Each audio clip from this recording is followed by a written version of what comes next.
want to actually show you the most common mistakes you should not make when you customizing your kick. What's up, you guys? So today I'm bringing you a video where I'm showing you all the mistakes you do not want to make when you customizing your shoes. Peep these dragon shoes, yo, peep the donut shoes. This is the thing, when I started making these shoes at the very beginning, I made a lot of mistakes. And I wish this video came out so I could never make those mistakes. Keep your boys, Steve, I got those braces off. I got those train tracks off. Okay, I feel like I got the most rips. Now that I got my braces, I'll be pulling up to short. All right, this is not the video for that. We're gonna, you know what? I'm talking too much. Okay. Need some water. A few moments later. No water's in here. I messed up the intro, but we're gonna get to the video. You know what I'm saying? I'm gonna help y'all out. Cameraman, roll it. Actually, there's no cameraman. Okay, let's go with mistake number one is make sure you're using the right paint. Please do not use acrylic paint. This paint is not good for customizing shoes. Please make sure you're using Angelus leather paint. This is the best paint to use for shoes. Okay, before going to the next mistake, I'm gonna actually show y'all why you should not be using acrylic paint to paint your shoes and what's the difference between using acrylic and Angelus paint. Okay, the first paint I'm actually using is the acrylic paint, and I will tell y'all this right now. This is not bonding as well. It's not doing good, especially on shoes. Acrylic paint is only good for like painting, but as you can see now, I'm actually spreading the paint around and it just doesn't look like it's bonding well to the shoe at all. Okay, now I'm switching to Angelus paint, and as you can see, the paint is doing a lot better than that acrylic paint, and it's actually bonding better to the shoe. This is why you have to go with Angelus paint. Now I'm showing a comparison between the two paints, and this is with only doing one coat each, and you can already see the acrylic paint does not look better than the Angelus paint. I mean, as you can see, the Angelus paint is more filling in. You know, this is one coat. Okay, the next mistake you actually want to avoid is by doing heavy coats. When you paint shoes, please do not do heavy coats onto the shoe. Basically, a heavy coat is when you take your paintbrush, you dip it in the paint, and you just keep applying paint and over and over and over. And it's like you're doing too much, and the paint is gonna like clog up, as you can see right here. Basically, what you want to do is take your paintbrush, dip it in the paint, and then paint over it very lightly. You know what I'm saying? Then let it dry 10-15 minutes using a heat gun or using a blow dryer. Okay, so mistake number two you want to avoid, you have to prep the shoes. A lot of people are skipping this process, and then they hit me up on the DMs like, oh my gosh, why are my shoes cracking? Well, and I always ask them, did you prep the shoes? Did you take the factory finish off the shoes?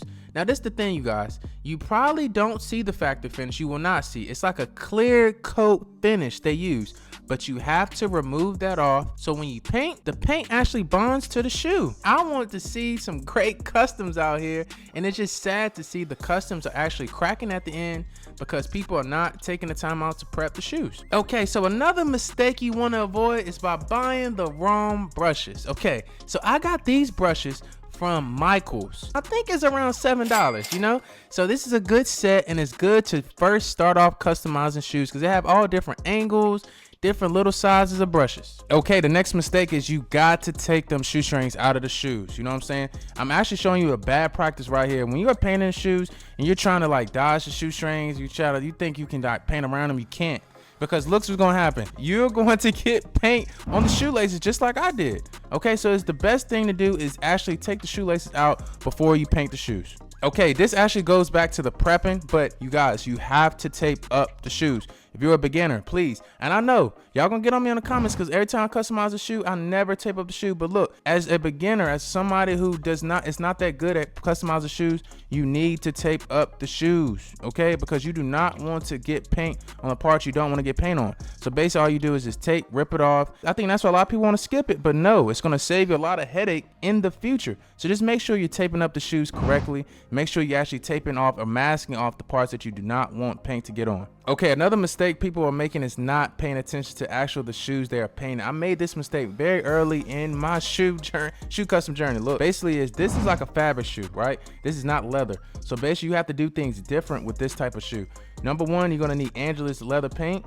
And number two, you're gonna need GAC 900. And basically you're gonna mix these two together to make fabric paint.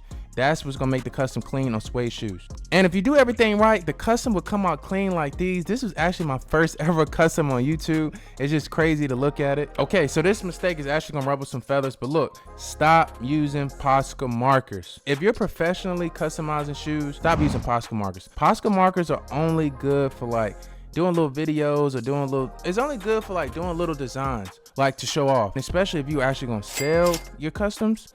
Look, it's not gonna hold up. Just scratch it and just don't really do it. I know I've done it on a lot of videos, but I haven't actually sold the shoes. I would say it like this: if you're getting into really customizing like a business, please do not use Posca markers. I mean, I know people are gonna be like, well, you can use acrylic paint finisher and stuff like, but don't use it. Okay, one of the last and final mistakes I see people making is when they are done with painted shoes, they do not use a finisher. You guys, you have to use a finisher, okay? You have to use a matte acrylic finisher. All right, so this finisher I'm using is the Krylon. This does really good. I recommend this. Or you can use Angela's matte acrylic finisher. And basically what this is, you want to dip your paintbrush in and basically just paint over light coats of the actual finisher onto where you paint it, okay? And then in between these coats, you want to use a blow dryer to help speed up the drying process, okay? You have to use a blow dryer because it's going to help out in the long run, so please make sure you're using that. Well, you guys, if you have reached all the way to this end of the video, I love you because you have watched the whole video.